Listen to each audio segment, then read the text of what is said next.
Fundação Telefônica Vivo apresenta...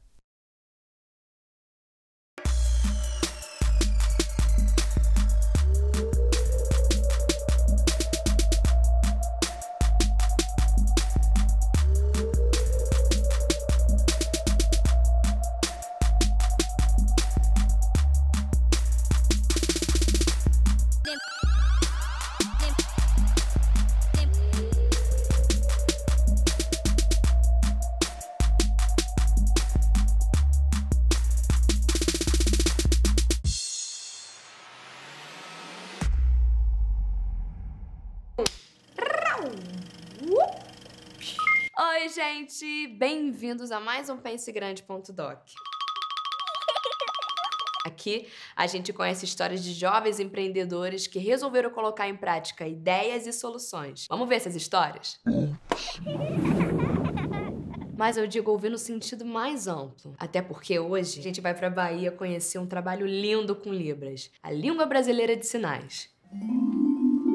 Isso quer dizer, vamos lá? Inclusão? O que é inclusão? E como faremos para chegar lá? É importante para o desenvolvimento e conquista de igualdade de direitos. É necessário lutar pelas leis que favorecem as pessoas surdas. E que parem de pensar que os surdos não são capazes de se desenvolver.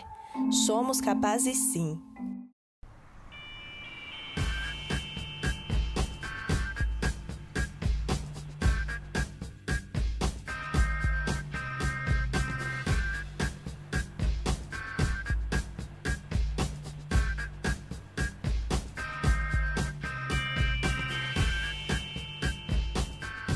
Se tiver muitos alunos surdos em sala de aula, acaba que sobrecarrega, entendeu? Tanto o intérprete quanto o professor, né? Assim, pela própria assistência, assim, que tem que ser dada, né, na hora da interpretação ali. O ideal seria que nós, professores, tivéssemos um conhecimento maior sobre Libras. Infelizmente não temos. E assim, eu tento também uma comunicação, mas como tenho a deficiência na língua, aí acaba sendo um pouco mais difícil. Nós somos eu poderia dizer que a voz do professor na sala de aula, porque nós fazemos essa mediação. Uma das dificuldades que eu tenho é porque às vezes o professor está escrevendo e explicando ao mesmo tempo. Aí eu tenho que estar prestando atenção no intérprete. A maior dificuldade é eles não terem conhecimento do português, que deveria ser a segunda língua deles.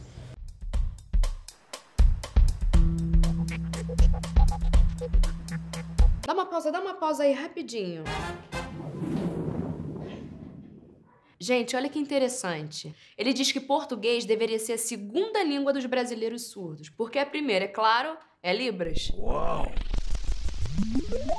Libras é uma língua de sinais, mas não é português em sinais. É uma outra língua. Aí depois, eles ainda têm que aprender português para ler e escrever. Agora eu fiquei curiosa para saber exatamente o que é o Libral. Vamos lá?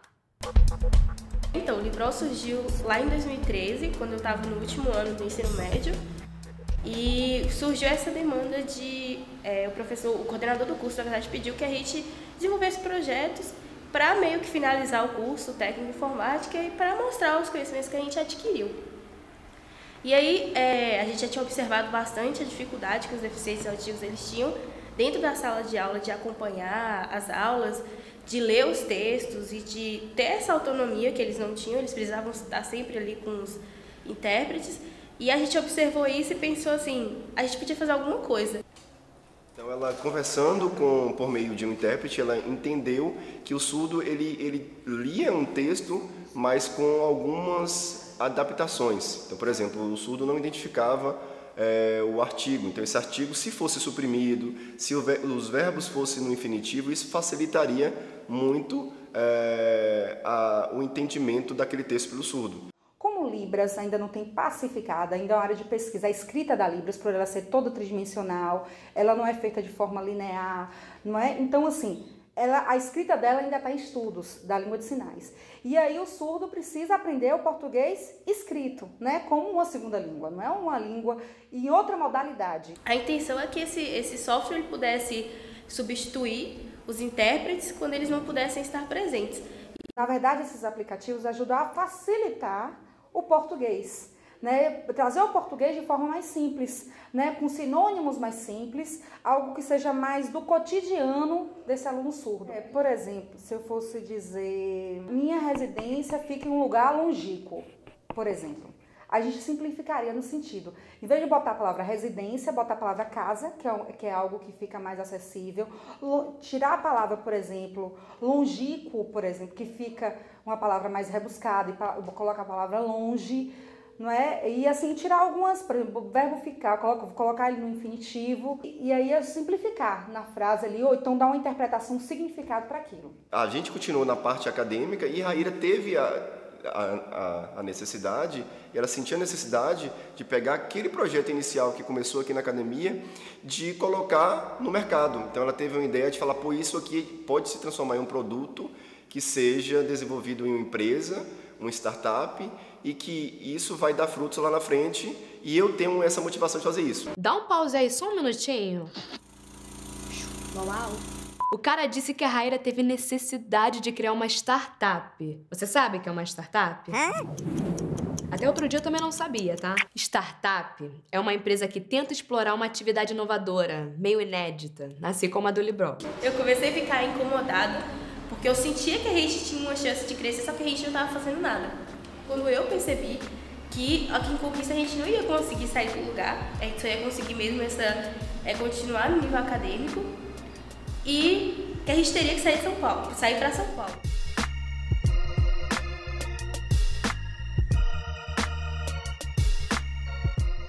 Foi quando eu conheci os meninos que fazem parte da equipe atual, e eles foram muito solícitos em participar. Eles achavam que a iniciativa era muito boa, eles viram o potencial na ferramenta, e eles chegaram para mim e falaram, vamos fazer uma equipe e vamos trabalhar em cima disso. Nós geralmente conversamos mais pelo Skype, pelo Discord, geralmente são videochamadas, mas quando precisamos de alguma coisa mais séria, ou pelo menos uma vez a cada 2 meses, a gente se encontra para colocar as ideias em dia e só para encontrar a galera mesmo.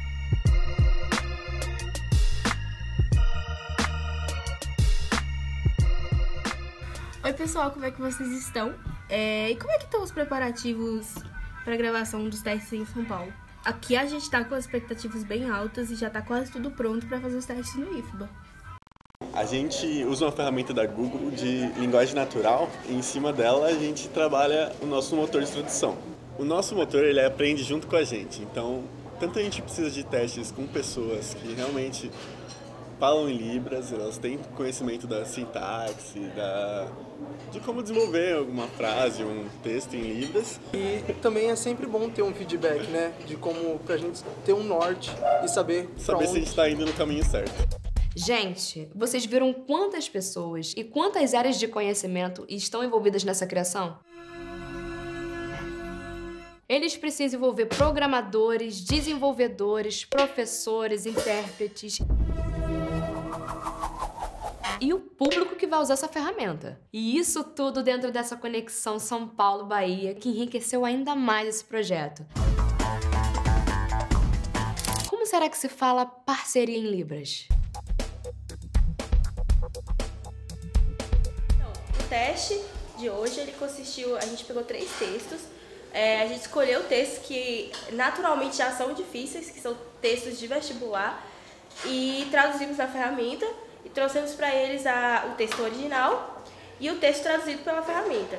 Então eles teriam que ler os 2 textos para poder indicar, através das respostas, qual texto estava sendo mais fácil de compreender, quais que eram as dificuldades deles, e depois fazer um comentário dando esse feedback para a gente do que pode ser melhorado na ferramenta.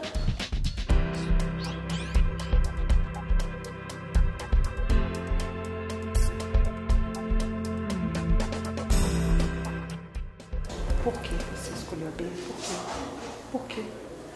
Porque a tradução das palavras ficou assim melhor, as letras, ela entendeu melhor as questões das palavras, da tradução, né? Assim, em Libras ela conseguiu associar algumas palavras, ela conseguiu perceber melhor o significado de algumas palavras. O quê? Que presente, algumas palavras que passado, que ela não entendeu nada. Por que essas palavras estão no texto? Quando você bota as pessoas que vão usar a ferramenta para testar, você vê de fato o que é necessário e o que não é. Porque às vezes a gente acha que uma coisa vai funcionar muito bem e às vezes ela não funciona.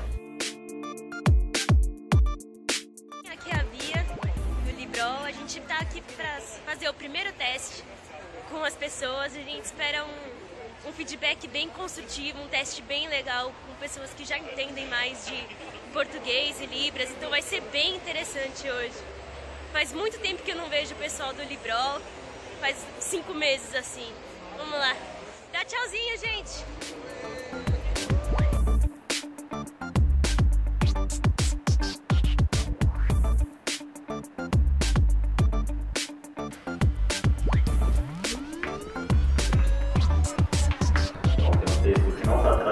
E o texto traduzido. O que era legal, a gente tentar se aproximar ao máximo na tradução ali daquilo, porque ainda está um pouco diferente. Está dando uma leve defasagem. Hoje a gente vai fazer um teste aqui com os professores do Instituto TK.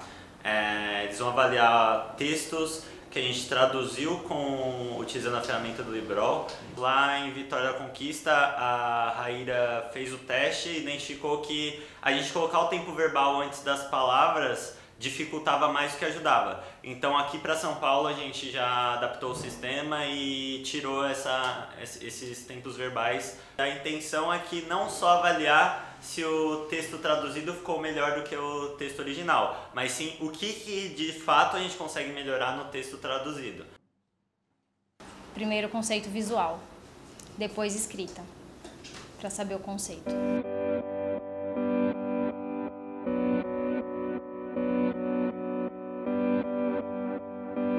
No início dos testes eles até ficaram preocupados, mas tá a mesma coisa de cima e embaixo e tá muito parecido, não tem isso daqui não tem muito sentido. Então, conforme a gente foi explicando do que se tratava o projeto, qual que era a proposta, o que a gente estava tentando fazer ali, eles começaram a entender melhor onde eles tinham que pontuar. Se precisa ajuda, eles aceitam ajudar sim, mas precisa também conhecer um pouco da Libras. A gente tem essa parte de ir atrás de pessoas, né, ir atrás de instituições e também pessoas que estão vindo atrás da gente para poder ter essa comunicação de parcerias e usar o nosso produto. Qualquer tipo de comunicação para colaborar com isso eu acho super bem-vinda. Então eu achei o máximo e com certeza acho que fará parte do TK. As parcerias que a gente visa fechar justamente parcerias extremamente importantes, que são parcerias com o governo, de fato, parcerias que são necessárias para os dois lados.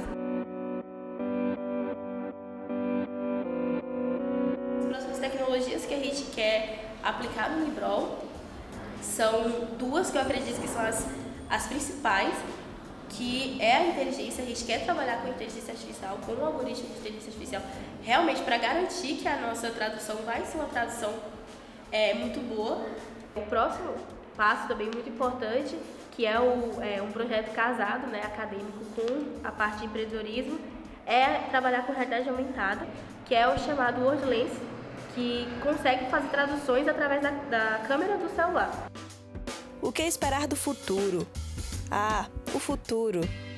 Torço que no futuro as pessoas tenham uma consciência evoluída e saibam como aceitar as diferenças das pessoas. Eu torço para que as tecnologias abranjam as necessidades educacionais, que as tecnologias estejam a favor da acessibilidade.